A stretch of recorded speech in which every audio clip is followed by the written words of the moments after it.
आगे क्या कह रहे हैं पूज्य गुरुदेव भगवान। अब सुनो सतगुरु के द्वारा बताई नीचे व ऊपर की साधना का ज्ञान। सबसे पहले हमारे मनुष्य शरीर में चाहे स्त्री का हो या पुरुष का हो, उसमें कौन से कमल चक्र कहाँ हैं, उन कमल चक्रों में किन किन देवताओं का या देवियों का वास है, अब ये विस्तार से समझाया जा रहा है, बताया जा रहा है। नंबर 1, मूल कमल। इसको मूल कमल कहो चाहे मूल चक्र कहो। मूल कमल में देवता श्री गणेश जी का निवास है। चाहे हिंदू का शरीर हो चाहे मुसलमान का, विश्व में जितने भी मानव शरीरधारी स्त्री पुरुष हैं, उन सब के शरीर की रचना एक समान है। तो मूल कमल में देवता श्री गणेश जी का निवास है। इसकी 4 पंखुड़ियां हैं। इसके प्रवेश द्वार को खोलने का एक मंत्र है, जो श्री गणेश जी की साधना करने का मूल मंत्र है, जिससे श्री गणेश जी तुरंत फल देने लगता है। जीव आत्मा के लिए प्रवेश द्वार खोल देता है। फिर आत्मा स्वादिष्टान चक्र यानी स्वाद चक्र की ओर चलती है, क्योंकि जीव आत्मा को उस लोक में जाना है जिसमें परमात्मा रहता है, जहां जाने के पश्चात भगत यानी साधक लौटकर संसार में नहीं आता है। फिर दूसरे नंबर का चक्र है स्वाद कमल या स्वाद चक्र। इसको स्वादिष्टान कमल चक्र भी कहा जाता है। इस कमल की 6 पंखुड़ियां हैं। श्री ब्रह्मा जी तथा उनकी पत्नी सावित्री जी का निवास है। स्वाद चक्र में किन किन देवी देवताओं का वास है? श्री ब्रह्मा जी का और उनकी पत्नी श्री सावित्री जी का। इसके द्वार को खोलने का मंत्र है, जिसकी साधना यानी जाप करने से यह द्वार ब्रह्मा जी खोल देते हैं। जीवात्मा फिर ऊपर को नाभि कमल की ओर चलती है। अब भाइयों और बहनों, जब तक हमें इन देवी देवताओं के सच्चे भक्ति मंत्र नहीं मिलेंगे, तब तक ये अपना द्वार जीव आत्मा को आगे जाने के लिए खोलकर नहीं देते हैं। जिस प्रकार भाइयों और बहनों, हम भैंसे को कितना ही भैंसा भैंसा कहें, वो हमारी तरफ पलटकर देखता भी नहीं है। लेकिन उस भैंसे का एक मूल मंत्र है, उसको धीरे से कह दो उड़ रही, तुरंत पलट के देखेगा कहां से आवाज आई। जिस प्रकार एक कुत्ता होता है, हम उसको कितना ही कहें कुत्ता कुत्ता, एक कुत्ता ले रोटी, एक कुत्ता, वो कुत्ता बिल्कुल नहीं देखता। लेकिन उसका एक बीज मंत्र है, धीरे से उसको कह दो त्योल त्योल या तुरंत देखेगा वो कुत्ता, क्योंकि उस वाणी से वो प्रभावित होता है, आकर्षित होता है कि मुझे कौन पुकार रहा है। इसी प्रकार भाइयों और बहनों, वर्तमान में पूरा का पूरा हिंदू समाज, मुसलमान समाज, सिख और ईसाई समाज, इनके धर्म गुरुओं ने जैसे भी शास्त्र विरुद्ध साधना इन भाई बहनों को दी हुई है, इस साधना से हमारे शरीर में बने कमल चक्रों में इन देवी देवताओं के द्वार नहीं खुल सकते।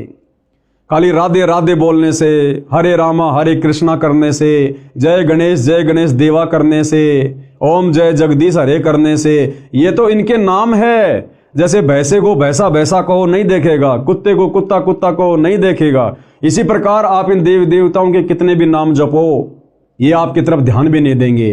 परंतु इन देवी देवताओं को पुकारने के, इनको आकर्षित करने के कुछ मूल मंत्र हैं, बीज मंत्र हैं, जो केवल वर्तमान में धरती पर सतगुरु रामपाल जी के पास हैं।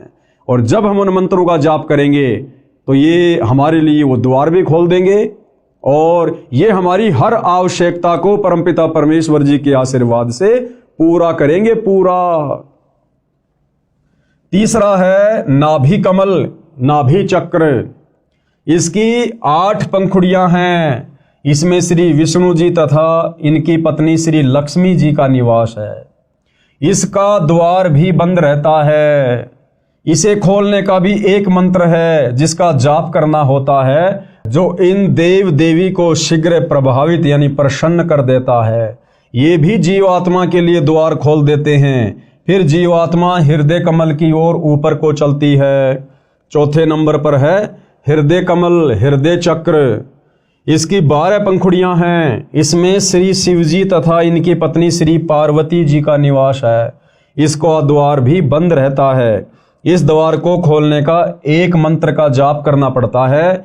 यह मंत्र इन देव देवी को विशेष आकर्षित करता है। ये प्रसन्न होकर मार्ग दे देते हैं।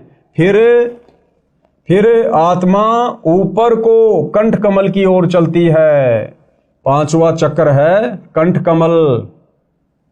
इसकी 16 पंखुड़ियां हैं। इसमें श्री देवी दुर्गा जी यानी अष्टंगी का निवास स्थान है।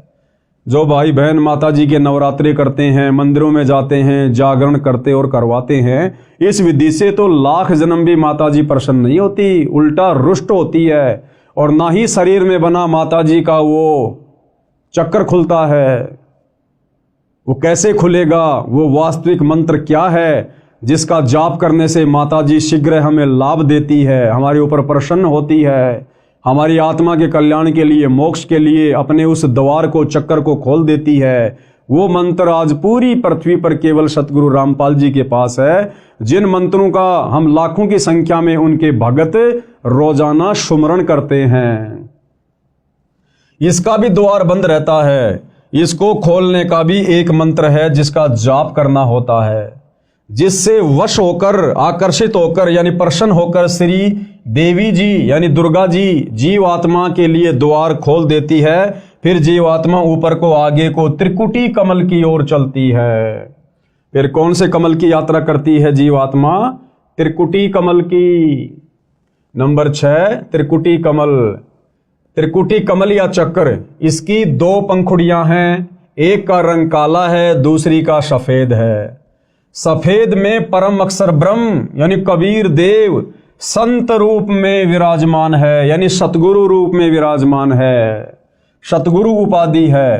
काले रंग वाली में काल ब्रह्म भी संत रूप में विराजमान है। वह भी परम अक्षर ब्रह्म जैसा रूप धारण करता है ताकि जीवों को भ्रमित करके अपने जाल में रख सके। इस स्थान पर पहुंचने के पश्चात जीवात्मा समझो ऐसी स्थिति में पहुंच जाती है जैसे कोई विदेश गया हो और स्वदेश लौटने के लिए एयरपोर्ट यानी हवाई अड्डे पर पहुंच जाता है। वहां से जहां जहां जाना होता है उसको उसी वायुयान में बैठा दिया जाता है। यहां से सीधा जीवात्मा को धर्मराय यानी न्यायाधीश यानी तीनों लोकों में जो सबका अकाउंट करता है, न्यायाधीश जिसको धर्मराय धर्मराज भी कहते हैं, उसकी दरगाह यानी न्यायालय में यानी उसके ऑफिस में ले जाया जाता है। वहां सबका धर्म कर्मों व पाप कर्मों का हिसाब लेखा जोखा होता है। इसके बाद जैसे कोई श्री विष्णु जी का भगत है उसको विष्णु जी के लोक में भेजा जाता है। जो श्री शिव जी का उपासक है उसे शिव जी के लोक में भेजा जाता है। जो अन्य देवता का पुजारी है उसे उसके पास भेजा जाता है। जो माता श्री देवी दुर्गा जी का साधक यानी भगत है, साधिका है, उसे श्री देवी जी के लोक में भेजा जाता है। अन्य जो पापी हैं उनको नरक या अन्य प्राणियों के शरीरों में भी कर्मानुसार भेज दिया जाता है। और जिन लोगों ने खाली ब्रह्मा विष्णु महेश तक की साधना की, माता जी तक की साधना की, वो भाई और बहनों उनके लोकों में कब तक रहेंगे? जब तक उन्होंने मनुष्य जन्म में रहकर जैसा भी दान पुण्य किया, धर्म किया, भक्ति की, जितनी उन्होंने अपनी भक्ति वाली बैटरी चार्ज की, तब तक ही वो आत्माएं श्री ब्रह्मा के लोक में, श्री विष्णु के लोक में, श्री शिव जी के लोक में, गणेश जी के लोक में, माता जी के लोक में थोड़े बहुत समय के लिए रह सकते हैं। और जैसे उनकी भक्ति समाप्त होगी, दान धर्म की कमाई समाप्त होगी, उसी समय उनको वहां से उनकी मृत्यु करके नरक में पटक दिया जाएगा। फिर 84 लाख योनियों में डाल दिया जाएगा। फिर इस पृथ्वी पर कभी उनको मनुष्य जन्म प्राप्त होगा। और ये चक्कर भाइयों और बहनों, जब तक हमें सच्चा सतगुरु तत्वदर्शी संत नहीं मिलता है तब तक असंख्य युगों से अनवरत बार बार चलता रहता है, जिसको जन्म और मरण की प्रक्रिया कहते हैं। 7वां कमल है सहस्त्र कमल। इस कमल की 1000 पंखुड़ियां हैं। इनमें काल ब्रह्म, कौन है ये काल ब्रह्म? जब आप सृष्टि रचना पढ़ेंगे सतगुरु रामपाल जी के मुख से इस पुस्तक में या यूट्यूब पर वीडियो देखकर, तो आपको पता चलेगा कि ये काल ब्रह्म कौन है जो सहस्त्र कमल चक्कर में रहता है। यही है वास्तव में सारे फसाद की जड़, जिसने हम सबको सतलोक से यहां नीचे पटक दिया अपने जाल में फंसाकर। ये दुर्गा का पति है ये काल ब्रह्म, ये ब्रह्मा विष्णु महेश का ये पिताजी है काल ब्रह्म, जो यहाँ सबको भ्रमित करके रखता है। तो ये कहाँ रहता है? इस शरीर में बने इन कमलों में। ये सहस्त्र कमल चक्कर में रहता है। इस कमल की 1000 पंखुड़ियां हैं। इसमें काल ब्रह्म यानी ज्योति निरंजन का निवास है। इस काल ब्रह्म को ज्योति निरंजन भी कहते हैं, जो ब्रह्मा विष्णु महेश का पिता है, दुर्गा का पति है। यह कमल ब्रह्मलोक का चैनल है। ब्रह्मलोक में जाने का प्रवेश द्वार ब्रह्मरंध्र कहलाता है। ये भी बंद रहता है। इसको खोलने का 2 अक्षर का मंत्र है, उसका जाप करना होता है। और ये 2 अक्षर का जाप भाई और बहनों, जिसको सतनाम भी कहते हैं, ये आज वर्तमान में इस पृथ्वी पर केवल सतगुरु रामपाल जी के पास है। और यदि किसी अन्य ने उनसे उपदेश लेकर मनमुखी रूप से आगे देना भी शुरू कर दिया होगा तो वो कार्य नहीं करेगा, क्योंकि इस मंत्र को देकर जाप करवाने के अधिकारी केवल सतगुरु रामपाल जी हैं। और अधिकारी से उपदेश लिए बिना यदि आप इस मंत्र का मनमुखी रूप से जाप करेंगे, ये उल्टा आपको रिएक्शन देगा, आपको पॉजिटिव दिशा में लेकर नहीं जाएगा। विशेष संपूर्ण अध्यात्म ज्ञान न होने के कारण साधक यानी भगत ओम नाम का जाप विधि से नहीं करता है। यानी इस ब्रह्म की जो साधना है उसकी भी एक विधि है, इसकी साधना की भी कुछ मर्यादाएं हैं, और ये मर्यादा केवल सतगुरु रामपाल जी बताएंगे। इस कारण से उसे देवलोक प्राप्त होता है। यानी ओम नाम का जाप करने वाला काल ब्रह्म के ब्रह्मलोक में जाता है। लेकिन ओम नाम के जाप की वास्तविक विधि क्या है, नियम और मर्यादा क्या है, ये पता ना होने के कारण ओम नाम का जाप करने वाला भी देवी देवताओं के ही लोक में चला जाता है, उस काल ब्रह्म के ब्रह्मलोक तक नहीं पहुंच पाता है। इस कारण से उसे देवलोक प्राप्त होता है। जैसे ओम नमः शिवाय, ओम भागवते वासुदेवाय नमः आदि आदि जाप करते हैं। अकेला ओम नाम से भी ब्रह्मरंध्र नहीं खुलता, यह सत्य नाम से खुलता है। सतनाम 2 अक्षर का है। ब्रह्मरंध्र न खुलने के कारण उसको विष्णु लोक में या शिव लोक में भेजा जाता है, क्योंकि ओम नाम का जाप करने वाले इसका तड़का अपने इष्ट देव के मंत्र के साथ अवश्य लगाते हैं। जैसे ऊपर 2 मंत्र लिखे हैं, फिर पृथ्वी पर राजा बनाया जाता है, फिर पशु योनि में जाता है। इससे आगे 2 कमल और हैं, नंबर 8 अष्टदल कमल और नंबर 9 शंख कमल।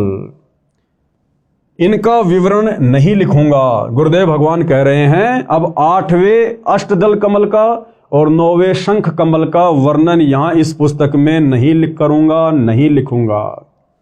यह रहस्य उपदेशी को समझाया जाता है। ये रहस्य, ये जानकारी केवल उन्हीं को प्राप्त है जो सतगुरु रामपाल जी से उपदेश लेकर भक्ति करते हैं, क्योंकि यह गुप्त मंत्र है, गुप्त जानकारी है। यह रहस्य उपदेशी को समझाया जाता है। उपरोक्त सब कमल चक्रों को खोलने के जो मंत्र हैं वे केवल दास यानी लेखक रामपाल दास के पास हैं, यानी सतगुरु रामपाल जी के पास हैं। मोक्ष के इच्छुक प्रत्येक मानव को इन कमलों को खोलकर ही मोक्ष प्राप्त होता है। दूसरा कोई तरीका धरती पर नहीं है, चाहे मनमुखी साधना शंकराचार्य जी से लेकर करते रहिए। कमल चक्रों को 2 विधि से खोला जाता है। हमारे शरीर में बने कमल चक्र किन 2 विधियों से खोले जाते हैं उसका गुरुदेव भगवान वर्णन कर रहे हैं।